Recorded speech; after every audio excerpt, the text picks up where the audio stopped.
Hello दोस्तों, पिछली video में आप लोगों ने देखा कि मेरा रेस्ट कैंसिल हो गया था और मुझे अचानक ड्यूटी जानी पड़ी थी। और उसके बाद 2 दिन ड्यूटी करने के बाद मुझे आज दोबारा से रेस्ट मिला है, जिसकी वजह से आज मैं घर पर हूँ। और मैं सोच रहा हूँ आप लोगों के लिए एक स्पेशल वीडियो लाने का, अपनी सैलरी से रिलेटेड। मुझे सैलरी कितनी मिलती है और किस हिसाब से मिलती है, मेरा बेसिक भी कितना है और मुझे कितने और अलाउंस मिलते हैं। तो बने रहिएगा आप लोग हमारे वीडियो में, और आगे आपको दिखाते हैं कि मेरी सैलरी कितनी है और अपनी सैलरी स्लिप का पूरा डिटेल आपको दिखाते हैं। तो चलिए शुरू करते हैं। तो दोस्तों, जैसा आप लोग जानते हैं कि मेरा नाम लवलेश कुमार है। मैं नॉर्थ ईस्ट रेलवे में लखनऊ मंडल में कार्यरत हूँ, पॉइंट्समैन के पद पर, और मेरा डिपार्टमेंट है ऑपरेटिंग। जिस हिसाब से मेरी मई 2021 की सैलरी इस प्रकार बनती है।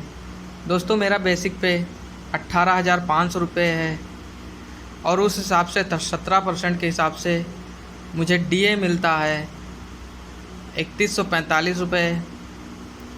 हाउस रेंट, यदि आपने क्वार्टर लिया है तो आपको हाउस रेंट नहीं मिलेगा।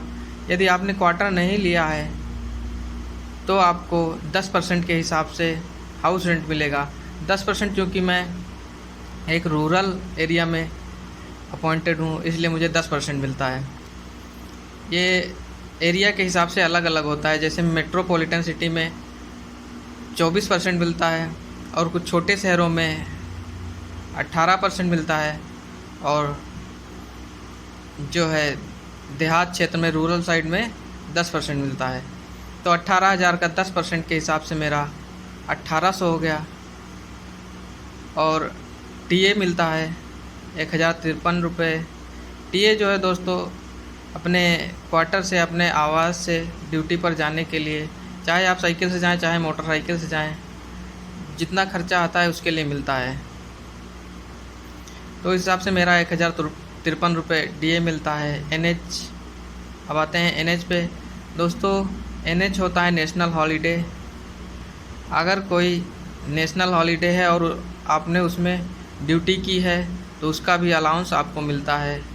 तो पर नेशनल हॉलीडे के हिसाब से आपको 384 रुपये मिलेंगे। दोस्तों, मई महीने में 384 रुपये मुझे मिले हैं, क्योंकि मई महीने में एक ही नेशनल हॉलीडे था और उस दिन मैंने ड्यूटी की थी। टीए, ये टीए दोस्तों दूसरा है। इसमें ट्रेवलिंग अलाउंस मिलता है और उसमें ट्रांसपोर्ट अलाउंस मिलता था। तो दोस्तों, टीए एक फिक्स होता है, ये वाला ट्रांसपोर्ट वाला, उसमें 1,053 रेगुलरली मिलते हैं।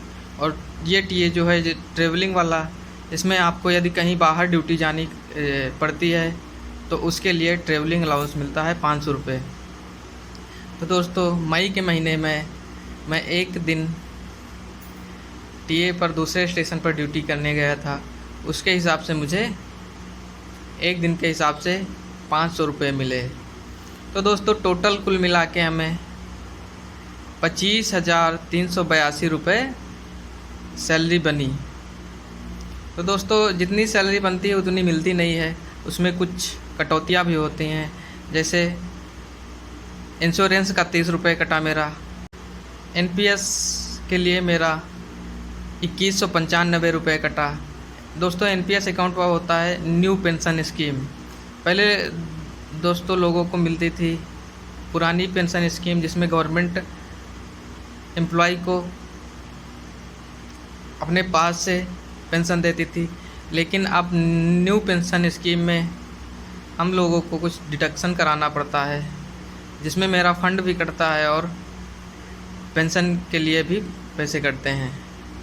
तो दोस्तों, इस हिसाब से मेरा 2195 रुपये एनपीएस में कटा, और टोटल सैलरी से टोटल डिडक्शन घटा के मेरे खाते में कुल सैलरी आई 23,187 रुपये। दोस्तों, हर महीने में सैलरी जो है घटा बढ़ा करती है। इसी महीने में मेरा नाइट अलाउंस मिलता है बनता है तो मुझे सैलरी ज़्यादा मिलती है।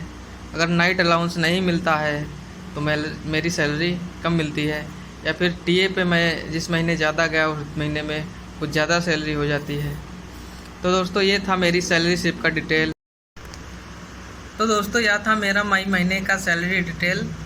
मई महीने में मुझे नाइट अलाउंस नहीं मिला, जिस हिसाब से लगभग 1000 के करीब मेरी सैलरी कम आई।